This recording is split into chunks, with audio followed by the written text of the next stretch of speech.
Good morning again, and welcome to GM Tips. This is GM Rick talking to you again. Um, Hopefully it works pretty good. Hang on real quick. I'm going to turn on one more light to make it a little more light in here. There. Now we're all light. Now we don't look like we're a dark shade. So what I want to talk today about, and I'm going to pick and do two different game systems. I'm going to do Pathfinder and Dungeons and Dragons for this. Now, again, you can look at things like this for those obscure races that you don't play very much in your other systems. But I'm going to go over 5 Pathfinder races and 5 D&D races that I think absolutely are ones that you should try out at some point in time. Now, that said, I'm going to go Pathfinder first, then I'm going to switch to D&D, and you're going to see because I'm going to put a pause. Unfortunately, I have to pull up documents on the computer so I can see the D&D ones, and I want to make sure I get everything right with those. Now, Pathfinder races, and I'm using the Advanced Race Guide. Now, you're not going to see the picture just simply because I put covers over these to keep them nice. What are some races that I think, outside of the core races and even, among the featured and the uncommon races, that I think are good races for playing and having as PCs? And there's a couple I really like. And again, what ones get overplayed a lot? The dwarves, the elves, the halflings get played a lot, the half-orcs, Azamars, and of course Tieflings, and all the races like the Ifrits, the Undines, the Oreads, and all those type of Jinn folk, Nagaji because they're tougher than nails, snake people, and often either a Duergar or a Drow. And so those are most common races that get played. So I'm going to hit races that aren't as common and that players may balk a little bit at first. But to you players, I want to say, please play these. And GMs, please use these as NPCs. And if you do them right, they're not these little wimpy races that everybody looks at them to be. One of the first races I want to look at is the Grippleys, and that's on page 190 of the Advanced Race Guide. Now, why a Gripply? And that's an interesting thing. And I did a Gripply just recently. Now, take a look at them. To most people, if you look at the Gripply, they are not the most imposing creature in the world. In fact, they are considered small, kind of like a gnome. So a lot of people are already put off, unless you're somebody who likes small races, you're already going to be put off because your damage modifiers and everything else are going to be lower, right? So, oh geez, we can't go less damage. That would be a bad thing. That said, Grippleys are an amazing creature, okay? Especially if you're playing in like Southern Aveston or in Garand, which is the southern continent, or in Midgard in the Southlands. These creatures then become invaluable. And here's why. Too often in the warmer climates, disease and other types of dangers are much more common. And so having a human, having a halfling, having a gnome, having a half-elf or a half-orc, it puts you in a lot of danger. Danger from disease contact, danger from just the climates themselves and the creatures there. A Gripply is acclimated. They're a creature that comes out of the marshy, more wet, boggy areas. And like it says, many Grippleys are primitive hunter-gatherers living on large insects and fish found near their tree-top homes. They're tree-dwelling creatures. Now, what's cool about them, they get a +2 dex and wisdom. Those are two things, if you think about it, and you know they're going to get the -2 to strength because they're small, but +2 dex and wisdom, when have you ever seen that combo? You normally don't. And so if you want to play a druid, if you want to play a more perceptive character like a ranger, these characters then become invaluable because they already give you bonuses to those skills. So now you're not having to either roll better or dump points into those areas to get to where you want to be. So just keep that in mind. Now, they have a glider type. They've got several different types. They can glide with the webbing between their hands and feet. They're allowed, or in their body places, they're allowed to glide. So they can become, they're not a flying, but they're a gliding creature if you want to take that as a racial trait. That's one of the things. You can take a jumper or toxic skin. So if somebody wants to touch the skin of the Gripply, like a poisonous frog, they get poisoned. So there's some unique, interesting characteristics already about a Gripply that make them attractive. Um, they can camouflage. They get a +4 to the stealth because they're able to camouflage themselves in environments, especially marshy environments or green environments. They're able to camouflage. They get a swamp stride. So if you're playing a jungle campaign, they can stride across the swamp as if it's not even a difficult terrain. And that's a huge deal right there, especially when it's tough going, that or on a water campaign. That's something that's really important. And they're very good with working with other creatures like boggards and other creatures you might run into. So automatically you gain some advantages with this race that you normally wouldn't gain. I love them because they're small, stealthy, and quick. And especially for things that like our archers or ranger classes for hunters, these guys are amazingly good at that. If you want them climbing on a ship, they can climb the ropes of a ship like it's not even there because of their ability to do these things. So keep that in mind. Now, they have an alchemist trait that's a bog-born alchemist that allows them to look at different things like amphibious mutagens, discoveries when it comes to poisons, nauseating poisons, chameleon type of alchemy. That's a cool thing. I mean, you think about it, you want your poison expert, your Gripply becomes that. So, and they can use their tongue. Often they can use their tongue like a sleight of hand to try to steal things. So as a rogue, that's just a huge deal right there. And so keep in mind that a Gripply is not the worst thing to want to play. In fact, favorite classes for them are the Alchemist, Druid, Gunslinger, Rogue, and Ranger. The only one I left out was the Gunslinger. So now you've got a character that's pretty formidable from a distance. And they don't have to get involved into combat, and they're sneaky. So if you want them to sneak in and grab something with their tongue, you can take that feat, and they automatically can do sleight of hands with their tongue. What a cool thought, huh? So again, the Gripply is kind of cool, and the deadly excretions, that's a huge deal right there in its own right. So someone goes to grab your Gripply or grapple with them, now they put themselves in immediate danger as an NPC. So there are some real bonuses to working with a Gripply. Now, yes, will they stand out? Of course they will. And of course you're going to get a lot of attention. But then again, you've got the ability as that type of creature to try to blend in certain environments. And working with certain creatures, like for instance, if you're in the jungle or the Sodden Lands or Ilsmagordi or some of the other places on the inner sea, or even in a homebrew campaign, a Gripply is invaluable.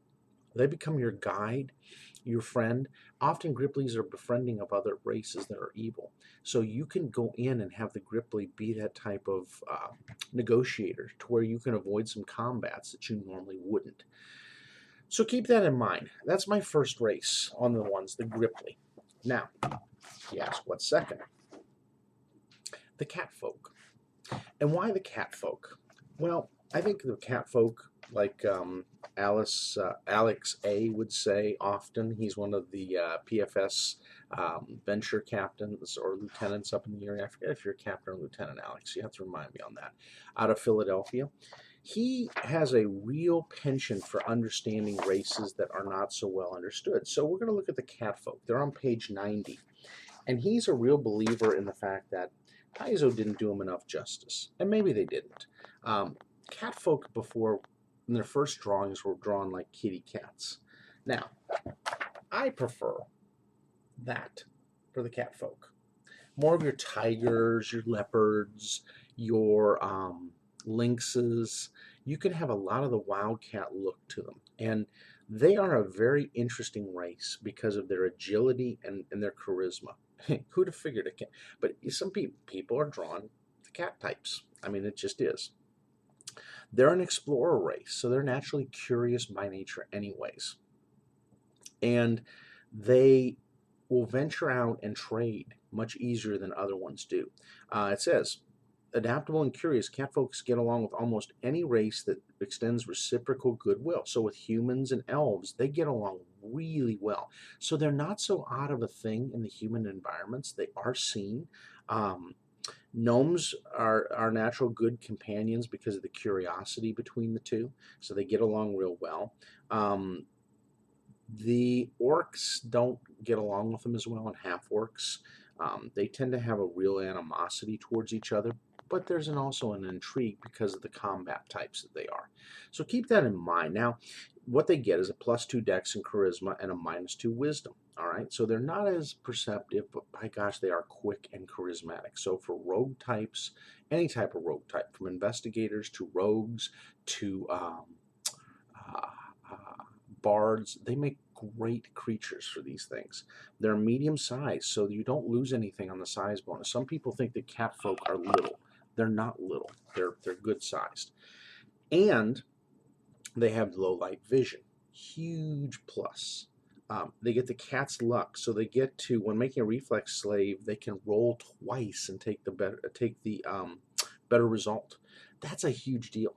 That's like go with advantage in D&D with the advantage, where you get to roll 2. I love that they give that in Pathfinder to these guys. They're a natural hunter, so they get a +2 to perception, stealth, and survival. Even though they get a -2 to their scores that help with that, they offset it with a +2, so it's almost like nailing it to 0. And so that's a huge deal right there. Actually, no, it's actually better. Depending on what you take, it could be actually a plus side of the equation. They're a sprinter, so they get a 10-foot ratio bonus to charging. So if you want to leap and go after an opponent, they're quicker at doing that. And so they got a lot of great alternate traits that you can look at. They got cat's claws, so they can use their claws for 1d4 points of damage on clawing damage. And you can metal tip them, as you've seen in the weapon things. The clever cat, you get a +2 on bluff, diplomacy, and sense motive. So that's huge when you're clever. You can become a climber, or your curiosity gives you a +4 diplomacy on gathering information and knowledge history. So you're curious. That's a huge one there, especially if you're in a campaign that's more skill-based. They're a nimble faller. So that's a really good if you're in the falling area. And they can scent. I love that one. See, the scenting to me, it replaces low light, but you get a keen sense of smell. And yeah, low light's great, but smelling someone out is a whole lot better because you can know they're there from the beginning. Now, favorite classes, of course, are bards, cavaliers. I don't see them as a cavalier, but I can roll with that. Druids, oracles, rangers, and rogues and sorcerers. So there's some very interesting and neat classes that are favorite classes for these guys. The cat burglar. I love the cat burglar rogue tricks. They get phantom presence, trap saboteur, and they get some neat little add-ons for that. Hang on real quick. Now that said, I've got 3 perfect cat folk builds that I think are really good, and it goes along with what they say. The rogue cat burglar is a perfect, and not just because it says cat. You are climbing places, trying to get into places, and try to get into hard places to get into, where you need agility and tricks that get you in and let you do it at a quietness. And catfolk, though they are the bigger cats, like the hunting class cats, think about it. How stealthy are they? Most of them, unless they growl, you will never know they're there. And that's a real big deal there. They can really excel, in my mind, at this type of class because they are being nimble, stealthy. They have a lot of feats to go with it. The dex really plays into it. Plus, they can be kind of a roguish rogue where they talk their way out of things. Now, curiosity would always get the best side of them. So maybe you put into a flaw that they're naturally, to a point of not being good, curious. And so keep that in mind. It's a neat build that you could do with them, but they're interesting. Now, again, it's kind of an obvious one that you guys would think of. Now, let's go back to Kung Fu Panda. The monk. I think a big catfolk monk with the claw trait is huge. Imagine a flurry of blow with iron-tipped claws and what you would do there. To me, that's better than any armored class you could put these guys into because they are going to be excellent when it comes to being a monk. You think about their agility and just their ability to work with their charisma. It makes an interesting monk type. And they have the Nimble Guardian that you can use for a racial feat, which is really interesting. Now, the other thing that I think that they're really good at is, of course, the Ranger. Not that they're not good sorcerers or other things. And again, their other classes allow them to have the Druid, the Oracle, and the Sorcerer. I love them as a Ranger or a Hunter because they're going to be naturally in their element of tracking as well as being agile at using bows or jumping in and using a melee attack if they get into a melee situation, especially with claws. And it puts you into an interesting build-in situation with them. But I think with a spear and with some other weapons, these guys are par excellent. And whether male or female, the only reason the females seek out a companion is when they want to have a family. Otherwise, they are lone hunters. And so they do well with a party or on their own. So keep that in mind. Cat folks are very interesting, and they don't have to look like one type of big cat. You pick them: Siberian tigers, regular tigers, jaguars, pumas, lynxes. They can be any type of those big cats you want them to be. If you want them to look a little more feline and be like a Persian cat or something, then fine for cutesiness. Most people avoid the race because of that reason. So, for those of you into more cutesy, go cutesy with them. For those of you not, let's look at them as a serious class. Think about it. If you had a tiger hit you, how much damage would just the body hitting you be? It'd be bone crushing. Do you think the race is any different as a bipedal creature? Not really. So again, formidable class, formidable race, formidable with the classes that it can do, and again, a formidable opponent in the whole. So again, catfolk, second one that I would put on my list of races to try. All right, let's go to my third, and I think this one is definitely an interesting one: the Strix. Now, people go, those of you in D&D are going, what the heck is a Strix, my D&D friends? Well, here's what you miss out on by being in 5e that you could convert easily if you got this advanced race guide to D&D. All right, going to the Strix. This is a Strix. Kind of looks like a harpy, right? Not really. As best as Strix is described in here, and they're a race that's out of the Chelish Empire and those mountains. Here's what it says. Human neighbors tell horrific tales of slaughter woven with frightened suspicion when speaking of Strix. Strix, however, tell a different encroachment and struggle of land and resources. For ages, human-invaded Strix lands involved bloody battles with fierce black-skinned creatures with that have wings of huge devils. Over time, the hatred has grown. Now, the Strix are a avian race. It's the best way to put them. Remember back in 3.5, the avian races? That's what these guys are. And they're a really cool one. I mean, you look up Strix photos, Strix, and you'll see some really cool stuff. They get a +2 dex, okay, and a -2 charisma. And that's fine. If you want to be fearsome, charisma doesn't matter, especially if you're not being a diplomatic race. And most Strixes aren't. They're not diplomatic heavily. They're a medium-sized creature. Their normal speed is 30 on land, but they can fly an average of 60 feet. See, there's your advantage right there. A flying creature that can fly 60. They get low light vision and dark vision. They get both. And see, that's like an avian that gets both. They get the feature of the owl and the hawk all in one. Nice thing to have. Hatred. They receive a +1 against humanoid humans.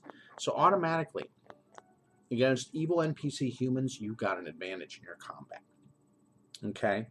They're nocturnal, so they gain a +2 perception and stealth at night. They can function in the day, but they are great at night. So for night campaigns, beautiful.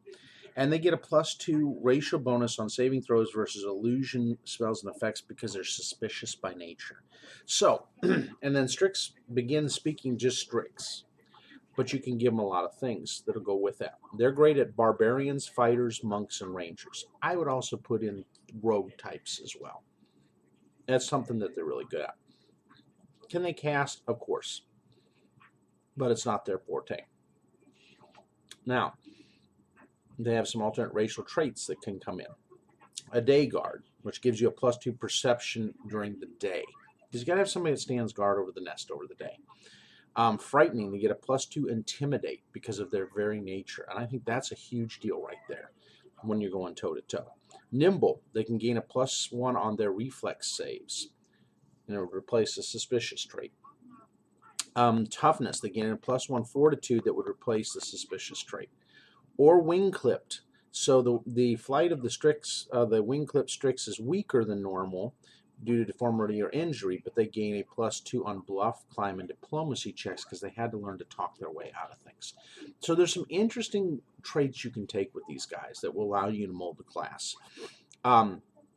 Airborne ambusher, I love that, because then with a fighter, they give you several things that you can do. You can do aerobatics, flying dodger, or a plummeting charge. I think all of those are tremendous, and that goes along with the fighter build. So I like what they can do as a fighter. And so the Strix as a whole, just because of its flying ability, its suspicion, its dual vision ability, it gives you a huge amount of advantages. Again, I'm used to an Asmark player that plays in my campaign that likes to fly. I like this version of flying better. Now, yes, the wings are a vulnerability, but at the same time, these guys, aerobatics-wise and combat maneuver-wise, are tough to hit anyways. So this one's a great one to consider when you think about it. And as a barbarian class, oh my gosh, what kind of raging, a flying rager. Imagine that one. So there's some cool builds with this race. Don't throw it away just because they aren't the most charismatic and because a lot of times the humans may look at them with some disdain. Strix can be some interesting and intimidating creatures, more so in my mind than orcs. So it gives you an alternative to a half-orc or an orc play. So that's number 3. All right, Rick, where's your number 4? Okay, I will give you my number 4. Drum roll, please. The Tengu. Yes, the bird folk, the crow folk. I know a lot of people go, oh, and there was a big, oh, because it's a Tengu. You're staying under there. But then again, Tengus are not your mama's Tengu, okay? They are deceptive and duplicitous by nature. They are part of the Oriental Empire of the Dragon Empires. That's where most of them came out of, as well as Garand. So they're avian humanoids. They can have different colors of feathers depending. They don't have to be all black crow feathers. You can go a lot of different ways with this. They get a +2 dex and wisdom. Again, there's that dex and wisdom of the Gripply, but a -2 con. They're not the hardiest creatures, so you're going to lose a little bit on hit points. But that's okay. You're not going to play a Tengu to be a Tengu fighter. All right, let's be honest. None of you want to play him as a fighter. Though it is a favored class, it's not what most of you want to roll with. Barbarian again. Yeah, maybe. Monk and Oracle. Oh, heck yes. A Tengu monk, that's amazing. Have you seen the pictures of the Tengu monks? I love them. Love them, love them, love them. Oracles, love it. Predictive abilities, perceptiveness, divination. Oh, yeah. Or any of the psychic ones. So the occult races, like an occultist, or a psychic, or a summoner, or a channeler. Abso-freaking-lutely, I'd play these guys all day long. Rogues, yeah, that's their natural class that most people gravitate to with them. Investigators, oh heck yes. Sorcerers, maybe. Arcanist, yeah, I would. So there's a couple things that I think they're really good at. They're good at the spell casting things, the divine things, and the rogue things. That is really their forte. Now, they can be a fighter, and they can be other things. Now, a monk, I like. Even though the con isn't there, as a monk, they still have enough other abilities with the wisdom and the dex that they augment it. So they are quick. They're a quick hitter, quick dodger, quick mover. So they're going to be hard to hit. Now, their relations, few races tolerate the Tengus. Okay, here's the Strix thing all over again. Of the most common, only humans like them to settle within their cities with regularity, and usually in ghettos, sadly. Now, they do make friends with halflings and gnomes. Why? Because they're kind of roguey, and duplicitous, so the two get together. Dwarves hate them. And so they're going to have a hard time getting along with some of the races. Elves don't trust them. So understand that. Now, what are some of the things they get besides those bonuses? They get normal speed of 30 feet, they get low light vision, and they get +2 to perception and stealth. So already towards a rogue or some sort of class like that, they lean that direction. They're a gifted linguist. So if you like somebody who's linguistical, these are what are linguistical creatures. They get a +4 on the checks and learn 2 languages each time they gain a rank. Let's say that again. They learn 2 languages per rank. See where I'm going with this already? You are the magical linguist of the bunch.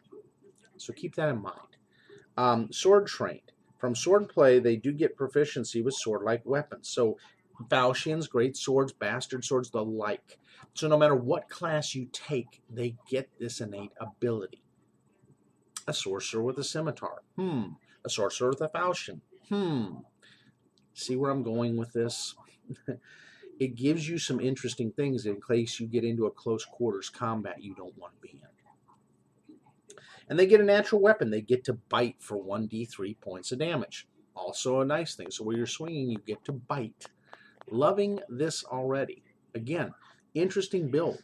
Now, they gain some alternate racial traits. So carrion sense. Tengus have natural ability to sniff out carrion of any sort. So they can, Tengus with this racial trait have a limited scent ability, which functions on corpses and badly wounded creatures. So if you have a wounded companion you can't find, the Tengu will sniff it out. Claw attack. They can get a claw attack for 1d3 if you give that to them. So now they get the bites and the claws. I love the natural weapons. So now you metal tip and metal shod those. Now they got their weapons they can use in combat plus their natural weapons. It's okay if you're unarmed. We'll claw you to death anyways. Exotic weapon training. In some of the swords, you can take it. So like katanas, naganatas, nodachis, Guess what? Now you're starting to see where I'm going with this. This guy is a pretty formidable thing. And you can do a glide. So they can do a 15-foot glide as a trait. So these are all traits that can replace other traits. Now, they get some racial archetypes. So the Shigenjo, which is the Oracle of Enlightenment, they can become that, or a swords master as a rogue. So keep that in mind. These guys are not weak builds, okay? Again, they're not your buff fighter. They're not going to run into your combat. Swashbuckler, even though they didn't have it at the time to put on there, a swashbuckler would be a perfect race for these guys. Monks, rogues, oracles, divinists, druids, clerics. Tengus make some interesting things when it comes into that. Any of the occult races. So now we're at a whole different thing. A vigilante, or a Tengu vigilante would be tremendous. So now you're starting to see where I'm going with this. A Tengu is going to blend in as a vigilante, because if you put them in the ghettos, they're going to think one Tengu looks like every other Tengu. See where I'm going with this one? Keep the Tengu in mind. The Tengu is definitely one that I would recommend as a race to play. So what's my fourth one? Drum roll, please. Let's see. Everybody's kind of throwing out Dwergar, Suli, Kitsune. Oh, this one. Oh, that one. Oh, the other. Oh, this. Oh, that. Where am I going to go? Where am I going to go? Where am I going to go? Bishanka, maybe? Wayang, maybe? How about a Samsaran? Alex would love me doing a double one of the ones he's highlighted. How about a Gilman? How about a Changeling? I'm going to go with the Downfear. Yes, I went to the vampire route. Why do I like Downfears? Damn fears can be so exotically different depending on the progenitor one you pick. So, which progenitor did you pick for their vampire race? There are 4 of them, remember? So now the damn fear becomes interesting. Even for DnD5e, this is another class I would absolutely. You have the Tengu, and it's got a different name in your race, the Crowfolk. Yeah, the other ones, Catfolk, easy conversion. You probably already have them converted in 5e. So any of these in 5e, those will take the place of my 5e ones. The damn fear gets a +2 dex and charisma. I'm doing that a lot today, aren't I, with my races? Why? Never have enough dex. -2 con. So they are not your run into battle, beat them to death types. However, that said, that is affected when you get races of our Blood of the Night, where they have the different ones that go for the particular one that you are a progenitor or are a youngin' of. So, a damn fear could be part of a Moreau or a Nosferatu or a Vitalia. So now you see where I'm going with this. Yang, or was it Jiang is the other one, the Asian one. So now you get these things change depending on which of those you have. So this is just the lock, stock, and barrel one, okay? But know that Blood of Night changes all these. So keep that in mind as I'm going over it with you. Okay, so a damn fear are a medium humanoid. No biggie. Humans, right? Senses, they have low light and 60-foot dark vision. So they get the dual vision. Again, a huge bonus going into places. They gain a +2 on bluff and perception. Natures of their race. They have an undead resistant. They are +2 on saving throws versus disease and mind-affecting spells. Now we're starting to enter another realm, especially if you're playing an undead campaign against ghouls and things like that. It gives you a lot of things to fight off their abilities. Now they are sensitivity with daylight, a bright daylight spell. So you can take a Dayborn to offset that in the traits, and it will offset the sensitivity. Negative energy affinity. Though a living creature, damn fear, react to positive and negative energy if they were undead. So positive energy damages them, negative heals them. Huge deal when you're against undead. So these guys against undead, beautiful thing. And they gain a spell-like ability of a detect undead 3 times a day. So if you're in an undead slaying campaign, these guys become your undead radar. And they can resist level drain. A damn fear takes no penalties from energy drain effects, though he can still be killed by the negative levels. In other words, he doesn't get the negative hit points, skills, and all the other things, but he can die if you drain all the levels. I don't see negatives here. I see positives all the way. Okay? Fangs. They can have fangs if you want to bite for 1d3 points of damage. Or they have a vampiric empathy, so they can speak with wolves and rats and things like that. Those are all traits you can pick up. They're great alchemists. Doesn't surprise me there. Clerics, fighters, inquisitors, rogues, sorcerers, and wizards. So keep that in mind. The Kinslayer build with the Inquisitor is my favorite build, because they can do a judgment and put a Slayer's brand on the undead. So they become an undead slayer. Think of Blood Rain. Okay? Blood Rain is the perfect example of a damn fear, in my mind, and how just crushingly bad butt they can be. So just keep those in mind. These are all things that I think, at least on the Pathfinder side, are races you should try out and give them a whirl. I think there's no downsides on them in my mind, other than the fact that they're just not bruisers. If you want bruisers, there's other ways you can go. So let me stop here, and then we'll pick up on the D&D ones. So now I'm going to the 5e races, okay?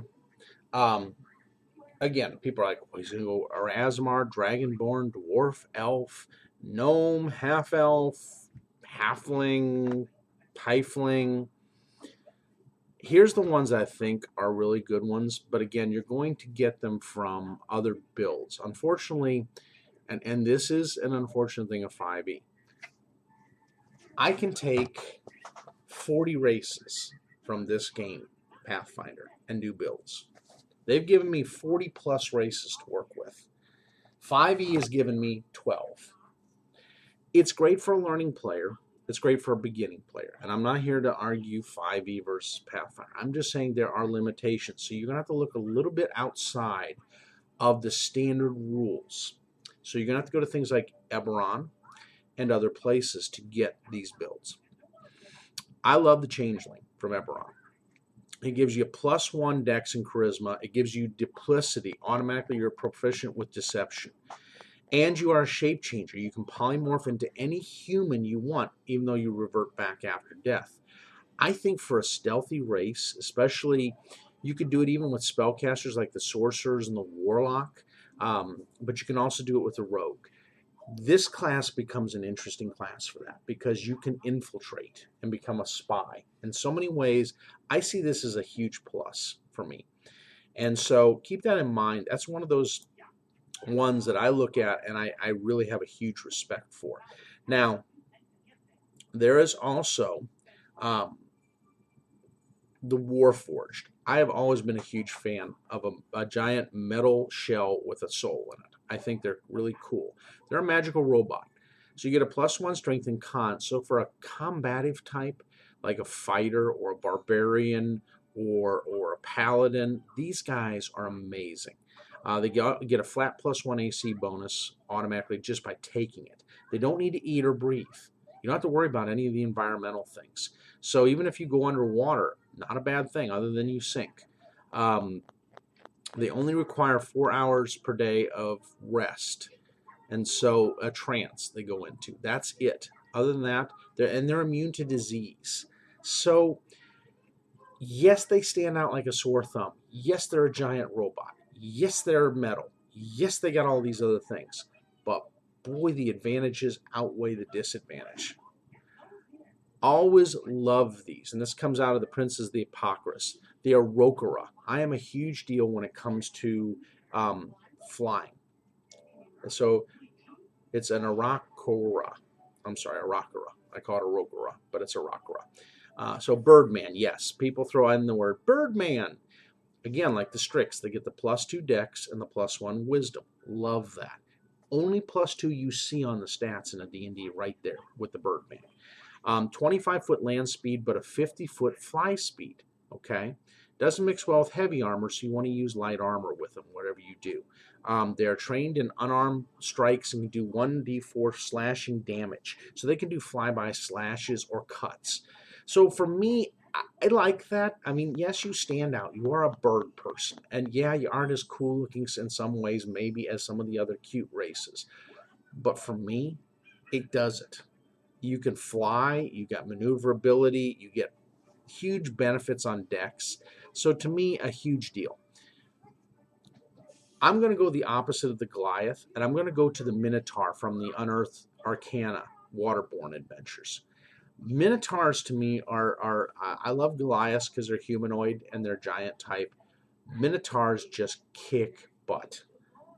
You're a giant bull, for heaven's sakes. You get a +1 strength, and then either a +1 strength, intelligence, and wisdom, depending on which virtue you aspire to. So they have to aspire to a virtue. But okay, so now you can double stack your strength by 2 if you want to. I kind of like that. Or put the +1 in the wisdom and gave you a little more perceptive abilities. Now, they have horns. You are proficient with them, and you do a d10 damage with a dash. You can gore with your dash. Why wouldn't you? Goliaths are cool, but they cannot do that type of damage with their head. And I'm sorry. That's my difference between the two. I would take a Minotaur race every time over a Goliath for that simple reason. Okay, yeah, you got the bull's head, so it's not so attractive there. But let me tell you, it's still good. So those are my 5 out of the D&D side of it. So keep those in mind. I've given you the books they come out of. They're cool. Now, what class builds, that's up to you. Minotaur and the Arogara. I'm going to call them that. I don't care if you like it or not. You can do the ranger or fighters with those, as well as a barbarian. Okay. The others, you can do a lot of different things with your races. So just keep that in mind. Those are some cool races that I would look at outside of your norms, just because for me, I'm not into always playing the same, class. I love something a little unique. So keep those in mind. Now, just some other off mentions. Goblins are cool to play. You've seen it with Matt Mercer and his bunch on Critical Role. You've seen it otherwise. Goblins are kind of interesting and fun to play. They're a little weak, yes, yes, yes, but they're pyros and fun. So keep that in mind. Hobgoblins are great for martial. If you want to be a warrior cast or a samurai, hobgoblin it up. Same for D&D. You can play both races. Play them. So that's it for today on which 5 races out of each I would do, plus a little extra. Have fun with them and do some fun builds.